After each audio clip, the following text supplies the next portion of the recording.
Hello friends, welcome back to my channel. நான் உங்கள் சிமா. நம்ம வந்து பார்த்தீங்கன்னா ஒரிசாவை சூப்பராக எக்ஸ்ப்ளோர் பண்ணிட்டு இருக்கோம். இப்போ வந்திருக்க இடம் வந்து எங்கே வந்திருக்கோம் அப்படின்னா இந்த ஸ்ரீ குடஞ்சா டெம்பிளுக்கு நம்ம வந்திருக்கோம்.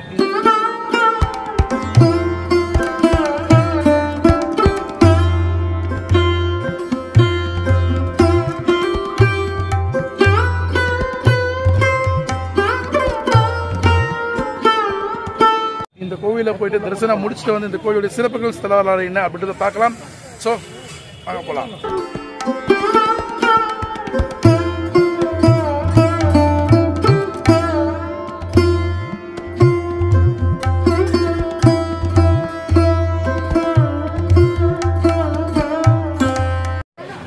ஹலோ ஃப்ரெண்ட்ஸ், நம்ம வந்து இந்த குடஞ்சா டெம்பிள் வந்திருந்தோம். இப்போ இந்த கோவில் வந்து பார்த்தீங்கன்னா இங்கிருந்து அந்த சுவாமி வந்து ரத யாத்திரையில ஃப்ரண்ட்ல வந்து பார்த்தீங்கன்னா குதிரையில் வருவார். ஸோ ஜெகநாத சுவாமி வந்து வெள்ளை குதிரையிலையும், சுபத்ரா தேவி வந்து பார்த்தீங்கன்னா ப்ரௌன் கலரில் இருக்க குதிரையிலையும், பலராமன் அவருக்கு வந்து பார்த்தீங்கன்னா கருப்பு குதிரையிலும் வருவாங்க. அந்த குதிரையை இப்போ நீங்கள் இங்கேருந்து பார்க்க முடியும். இப்போ தெரிஞ்சுங்களா, டோர் க்ளோஸ்ல இருக்கா, சின்னதாக வரது ஸ்பேஸ் வழி விட்டுருக்காங்க. இங்கேருந்து நீங்கள் உங்களால் பார்க்க முடியும். 4 மாதம் பிறகு தான் இந்த இடத்த திறந்து உள்ளுக்குள்ள கோயிலை போய் தரிசிக்க முடியும் அப்படின்னு சொல்கிறாங்க. ஸோ இங்கே ரத யாத்திரை போது ரொம்ப கோலாகலமாக இங்கே இருக்கும். இப்போ நான் உங்களுக்கு காமிக்கிறேன். அந்த இடத்துல தான் வந்து பார்த்தீங்கன்னா அந்த ரதம் தேர் வந்து அங்கே தான் நிற்பாங்க.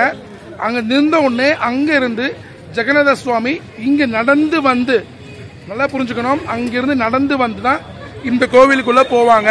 இந்த கோவிலுக்கு ஏன் போறாங்க அப்படின்னா, அந்த இந்திரத்யுமன்ற மகாராஜா தான் நம்ம ஆல்ரெடி நம்ம பூரி ஜெகநாத் கோவிலை பற்றி சொல்லும்போது சொல்லியிருப்போம். அந்த சுவாமியை வந்து ஏலை பண்ணி, அதாவது அந்த மரத்தினால ரெடி பண்ணி பிரதிஷ்டை பண்ணியிருப்பாங்க இல்லையா. ஸோ அவங்களுக்கு ஒரு இங்கே வந்து மகாராஜாவுடைய மனைவி ராணி அவர்கள் வந்து இங்கே கோவில் கட்டியிருப்பாங்க. அதற்காக இங்கே வந்து அவங்களுக்காக வருவாங்க பெருமாள் அப்படின்னு சொல்கிறாங்க. ஸோ அது ரத யாத்திரை, வருஷா வருஷம் நடக்கக்கூடிய ரத யாத்திரையால் வந்து 8 நாள் இங்கே தங்கி இருந்து 9ஆம் நாள் திருப்பியும் அதே ரத யாத்திரை மூலியமாக கிளம்பி அங்கே போவாங்க அப்படின்ட்டு நான் சொல்லிக்கிறேன். இங்கே வந்து இந்த ரதத்தில் வர்றது வந்து பார்த்தீங்கன்னா, அந்த ரத யாத்திரையில் வராங்க இல்லையா, அந்த ரதமானது இந்த வருஷம் புதுசாக செஞ்சாங்கன்னா அடுத்த வருஷமும் புதுசாக செய்வாங்க. பழைய ரதத்தில் யூஸ் பண்ண மாட்டாங்க. அந்த ரதமானது திருப்பி பிரிக்கப்பட்டு அதை வந்து கோவில் இருக்கக்கூடிய சமையல் அறை, அதாவது மரப்பள்ளின்னு சொல்லுவோம், அதில் வந்து சுவாமிக்கு பிரசாதம் செய்வதற்கு விறகாக பயன்படுத்துகிறாங்க அந்த ரதத்தை. ஸோ இதுதான் வந்து இந்த கோவிலுடைய சிறப்பு. ஸோ எல்லாரும் வந்து இங்கே இந்த வருடம் ஜூன் மாதம் 27ஆம் தேதி இந்த கோவிலில் ரத யாத்திரை தொடங்குது. ஸோ அன்றைக்கி ரொம்ப கோலாகலமாக கிட்டத்தட்ட ஒரு 10-20 லட்சம் பேர் மக்கள் இங்கே வந்து இந்த சுவாமி தரிசிப்பாங்க அப்படின்னு நான் கேட்டுக்கிறேன். ரொம்ப முக்கியமான கோவில் இங்கே இருக்கக்கூடிய குடஞ்சா டெம்பிள் இது. ஸோ வந்தீங்கன்னா இது பண்ணுங்க.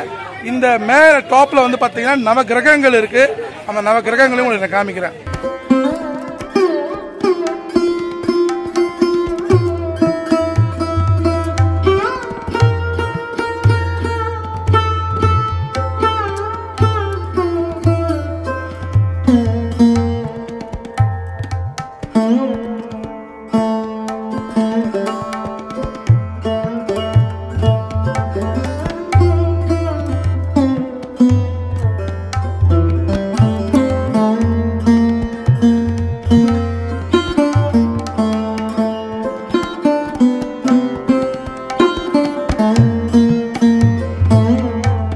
இந்த கோவில் உள்ள வந்து இப்ப நல்லா சாத்தப்பட்டிருக்கு இல்லையா, இது உள்ளுக்குள்ள இருந்து நமக்கு அந்த குதிரையை பத்தி சொல்லி எல்லாமே சொன்னது இவர் பையா தான்.